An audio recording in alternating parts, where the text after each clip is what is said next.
क्या आप बाली trip plan कर रहे हैं और ये समझ नहीं पा रहे कि आखिर प्लान किया कैसे जाए, कितने का खर्चा आता है, वीज़ा के क्या रूल्स हैं और इसी तरह के अगर कई सवाल आपके दिमाग में हैं तो ये वीडियो आपके लिए है। चलिए स्टार्ट करते हैं। सबसे पहले इस वीडियो में बात कर लेते हैं कि आखिर बाली ट्रिप प्लान कैसे की जाए।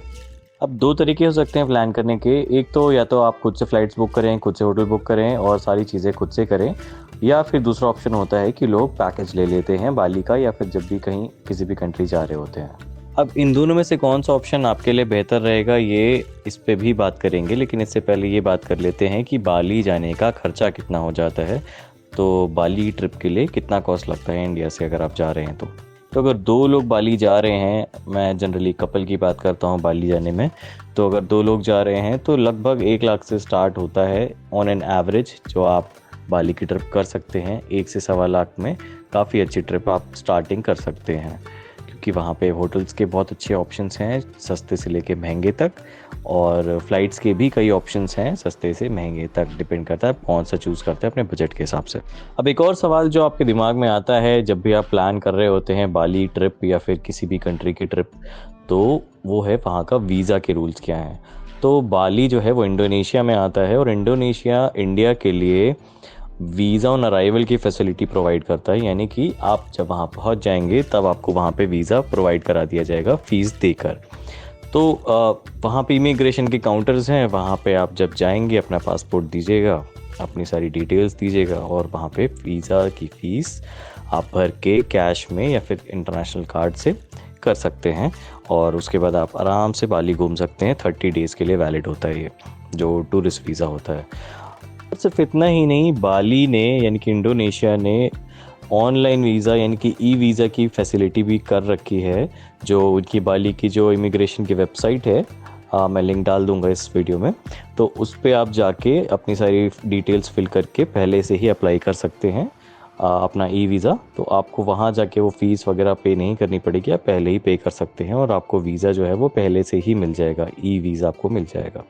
अब ये वीज़ा का प्रोसेस कैसे काम करता है, ई वीज़ा का प्रोसेस कैसे काम करता है, इसकी पूरी डिटेल मैंने एक छोटे से वीडियो में डाली हुई है जिसका लिंक ऊपर है और डिस्क्रिप्शन में भी है, वो आप चेक कर सकते हैं फॉर इन डेप्थ डिटेल्स।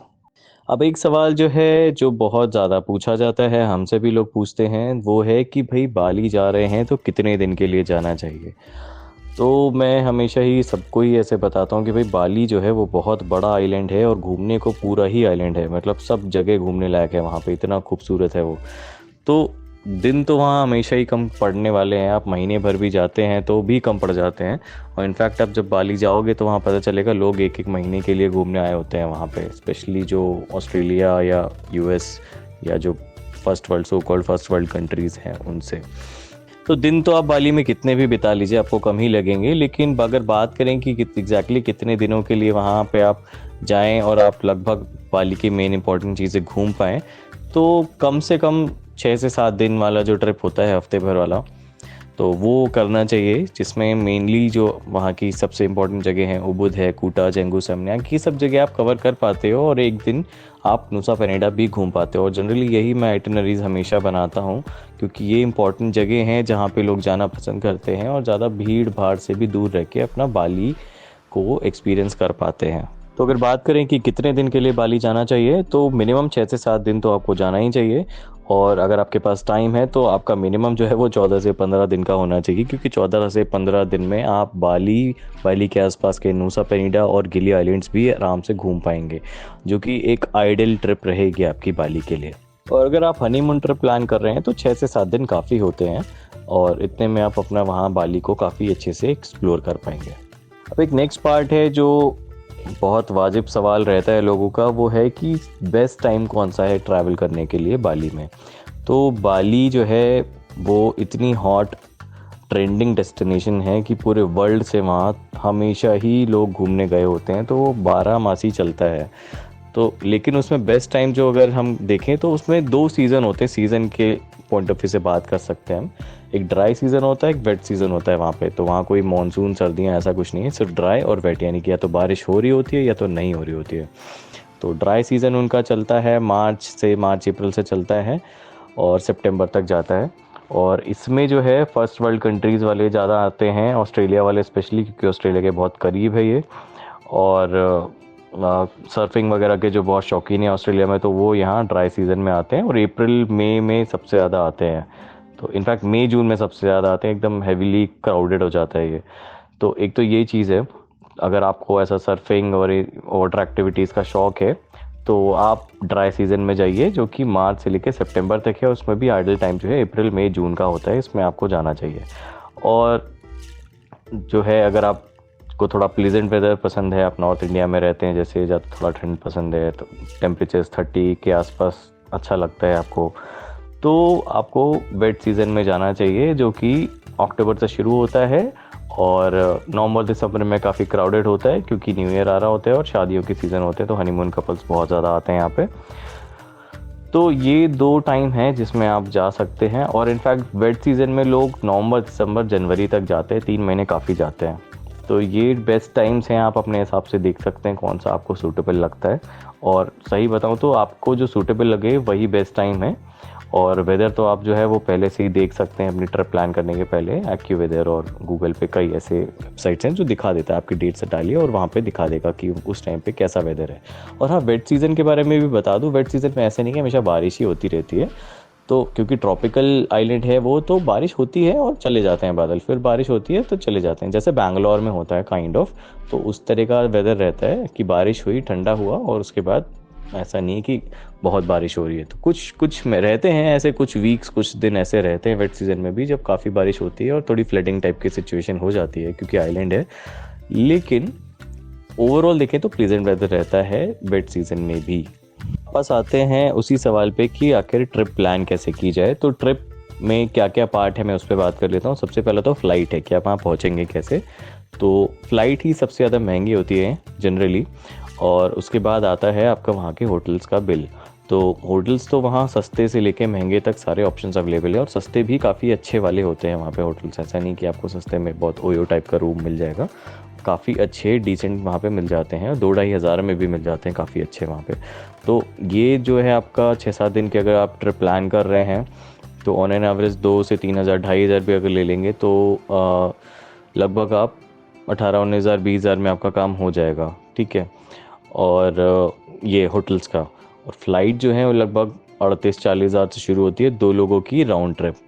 तो मान लीजिए अगर मैं मोटा मोटा एवरेज 45 ले लेता हूँ, क्योंकि अगर आप इंस्टेंटली बुक कर रहे होते हैं और नॉन क्राउडेड टाइम पे अगर बुक कर रहे हैं तो 45-48 में मिल जाती है। मैं 45 मोटा मोटा एवरेज लेके चलता हूँ, जो कि वेट जेट की होती है फ़्लाइट जनरली, तो सबसे सस्ती वाली जो है। तो 45 ये और 20 ये, नहीं 65 तो आपका ये हो गया। और ये लोअर साइड पे बता रहा हूँ, ये मैं आपको एवरेज, लोअर एवरेज, ठीक है। तो 65 ये हो गया। बाकी आप वहाँ खाएंगे पिएंगे और अपना लोकल खर्च करेंगे, आने जाने का। स्कूटी लेंगे तो भी खर्चा होगा आपका रोज़ का, कुछ कैब करेंगे तो भी होगा। और ग्रैब गोजेक वहाँ पे जो होते हैं 2 व्हीलर, जैसे यहाँ पे रैपिडो होता है, तो वो यूज़ करेंगे तो भी खर्चा होगा। तो आप पैसे लगा लो। और नुसा पेनिटा टूर करेंगे, वो 5-6 हज़ार, 7 हज़ार का मान लीजिए आपका हो गया। सब मिला के 70-80 हज़ार तो कम से कम बनता है। और एक आइडियल ट्रिप मैं वही बता रहा हूँ कि 1 लाख के आसपास बन जाती है, क्योंकि आपको फ़्लाइट्स हमेशा सस्ती नहीं मिलती हैं। वो साल के कुछ 1-2-4 दिन होते हैं जब आपको बहुत सस्ती फ़्लाइट मिल जाती है।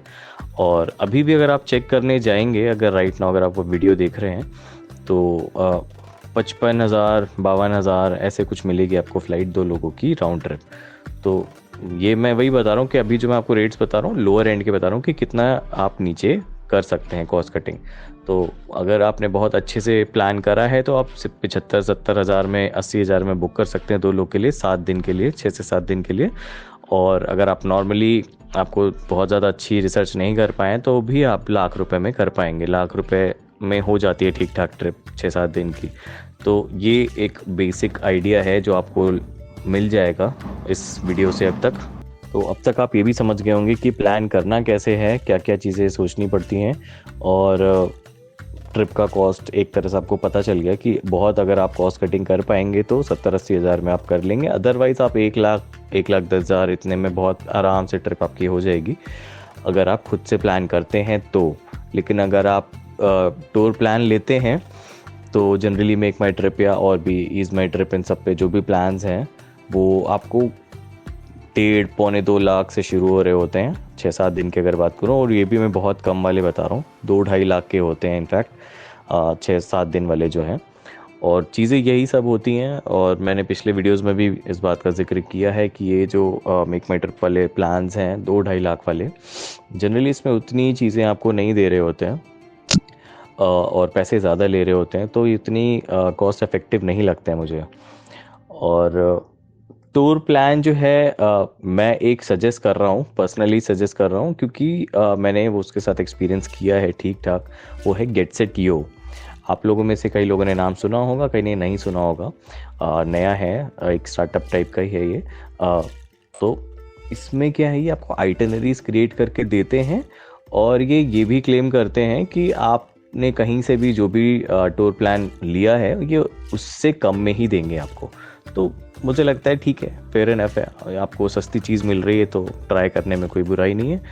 और एक चीज़ ये है कि ये प्लानिंग का भी अलग से पैसा आपसे नहीं लेते हैं। आपका जो भी कुछ लग रहा है सारी चीज़ें मिला के, यानी होटल्स, फ्लाइट्स, ट्रांसफ़र और वीज़ा, जो कुछ पैसा लग रहा है ये आपको उतने में ही करके देते हैं। तो आपको एडिशनल कॉस्ट भी नहीं लगा, और आप जो बाकी के टूर प्लान्स ले रहे होते हैं किसी और से, तो उनसे आप काफ़ी कॉस्ट इफ़ेक्टिव इनसे ले सकते हैं।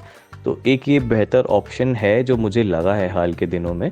हालांकि मैं भी पहले बहुत अच्छा कॉन्सेप्ट समझ नहीं पाया था इसका, बट हाँ, फिर जब मैंने एक्सपीरियंस किया इनके साथ तो चीज़ें समझ आई कि हाँ, ये सच में कॉस्ट इफेक्टिव हो सकता है लोगों के लिए, क्योंकि कम बजट में ये ट्रिप प्लान करके दे पा रहे हैं।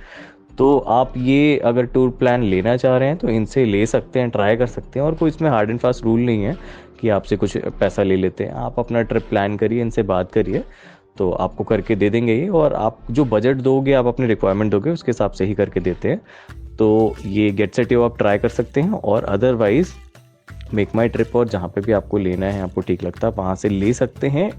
और अगर आपको वहाँ से देख रहे हैं तो उसके बाद आप इनके साथ भी कंपेयर कर सकते हैं, तो आपको भी आइडिया हो जाएगा कि हाँ भाई, ये सस्ता दे रहे हैं कि नहीं दे रहे हैं, और वही चीज़ दे रहे हैं कि नहीं। और दूसरी चीज़ ये है कि आप अपने आप खुद से भी प्लान कर सकते हैं, अगर आपको लगता है कि हाँ मैं कर सकता हूँ तो मुझे लगता है इस वीडियो में काफ़ी एक आइडिया लग गया। अगर आप ट्रिप प्लानिंग वाले मोड में हैं अभी, तो कैसे करना है, क्या करना है, कुछ तो डाउट्स आपके क्लियर हो गए होंगे। और बाकी बाली पे इतने सारे वीडियोस हैं हमारे, आप वो भी चेक कर सकते हैं हमारी प्रोफाइल पे जाके, और इस वीडियो में भी मैं डिस्क्रिप्शन में कुछ डाल दूंगा और कुछ आई बटन्स में डाल दूंगा।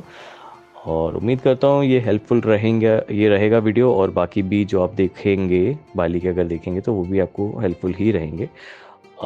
तो मिलते हैं नेक्स्ट व्लॉग में। Until bye bye, and thank you for watching.